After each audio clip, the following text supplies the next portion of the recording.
Já, þakka formanni nefnda B fyrir kynningu og nú tökum við umræðu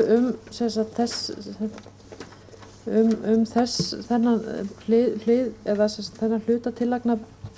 B-nefndar og orðið laust. Ég ætla hins vegar að biðja ykkur að stytta mál ykkar. Við ætlum að reyna að ljúka þessum fundi fyrir 5 í dag, helst fyrr, en allavega fyrir 5. Svo við förum ekki fram í næstu viku, en ég ætla að biðja ykkur að stytta mál ykkar. Vilhjálmur Þorsteinsson, þú ert fyrstur á mælendaskrá. Formaður og góðir ráðsfulltrúar. Þetta, ég ætla að byrja að tala um þessa grein staðfestingu laga og við höldum áfram sögunni hvað það varðar að þetta mál svona með þeim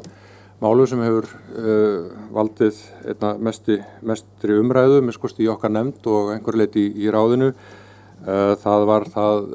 líka, þessi svokallaða 27. grein núverandi stjórnarskrár árið 1944 þegar lýðveldisstjórnarskráin var til umræðu og voru þá svo sem uppi ýmsar raddir það hvort að forseti ætti að hafa þennan málskotsrétt eða synjunarrétt. Þetta framhald á neitunarvaldi konungs sem hann hafði áður og í fyrndinni en svona upp úr 1918 og 1920 þá með breyttum stjórnarvenjum að þá hætti konungur að neita lögum og það má segja að 1944 hafi nú sá réttur konungs ekki verið lengur talinn svona virkur. En það enga síður þannig að þetta ákvæði, þessi 27. grein var sett inn í lýðveldisstjórnarskrána og það var gerð grein fyrir henni sérstök í greinagerð milliþinganefndar sem að samdi upphaflega tillöguna að stjórnarskráni 1943 og það virðist af því orðalagi vera nokkuð skýrt að menn hafi ætlað forseta að hafa í raun og veru þennan rétt en það þó uppi voru deildar meiningar meðal fræðimanna á Íslandi þetta auðvitað sem menn þekkja. En forseti hefur síðan virkjað þennan rétt eins og við þekkjum, fyrst 2004. Nú, það svo sem held ég ekkit umdeilt í okkar hópi eins og formaður sagði áðan að það þyrfti að vera einhvers konar öryggisventils möguleiki í kerfinu gagnvart löggjafanum og en það hins vegar má ná því markmiði með ýmsu móti og ýmsum leiðum og eins og í öllu öðru þá ég var að reyna að finna bestu leiðirnar að réttu markmiði. Og C-nefnd, hún með í sínum tillögum sem að við ræðum betur á eftir ýmsa möguleika í þessu efni og bæði það að tiltekinn hluti kjósenda geti eftir á innan 3 mánaða frá því að lög eru sett krafist þjóðaratkvæðagreiðslu þau lög og sömuleiðis skilst mér að nefndin muni leggja núna aftur til að 3/4 þingmanna muni innan 3 daga frá því að lög eru samþykkt á Alþingi geta krafist þess að þau fari að gangi til þjóðaratkvæðis. Í ljósi þessa að þá þykir mér persónulega og okkur nokkurum í B-nefnd svona best meðalhóf í því og affarasælast að samþykkja enda með þennan valkost 2 sem að þarna í okkar tillögu og þar að ræða ákvæði sem að finnskri fyrirmynd og reyndar sambærilega ákvæði líka í fleiri stjórnarskrám. En þar að ræða að þegar Alþingi hefur samþykkt lagafrumvarp og þá reynda nýlunda hjá okkur og það forseti Alþingi sem undirritar frumvarpið, ekki ráðherra. Okkur finnst ekkit eðlilegt að framkvæmdavaldið komi að því að staðfesta lög frá Alþingi. En þá það forseti Alþingi sem að undirritar lögin og sendir þau til forseta Íslands innan 2 vikna til staðfestingar. En samkvæmt þessari tillögu þá hefur forseti Íslands viku til að ákveða sig hvort að hann vilji þá senda frumvarpið aftur til þingsins. Og það getur verið bæði á grundvelli formsatriða, þar að segja að hann sé ekki sáttur við að Alþingi hafi gætt forms, það hafi farið eftir stjórnarskránu og þingsköpum við að setja lögin, en það getur líka verið af einhverjum efnislegum ástæðum að forseta lítist ekki á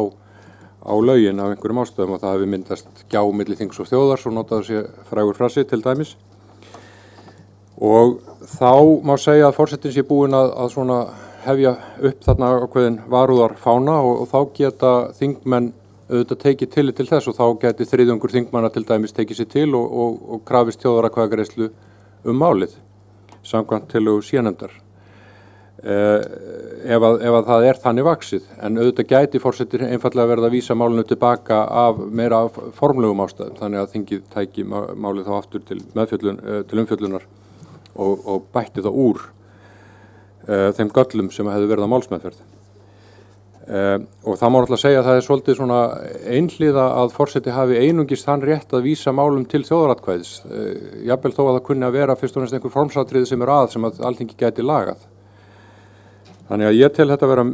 sveigjanlegra að við höfum þetta svona, forseti vísi lögunum aftur til þings með rökstuddu áliti. Þingmenn geta þá gripið í tauman og sent málið til þjóðaratkvæðis ef það þess eðlis og að sjálfsögðu gæti þjóðin eftir sem áður innan 3 mánaða ákveðið sömuleiðis að með nægilega mörgum undirskriftum að málið færi í þjóðaratkvæði. Þetta tel ég vera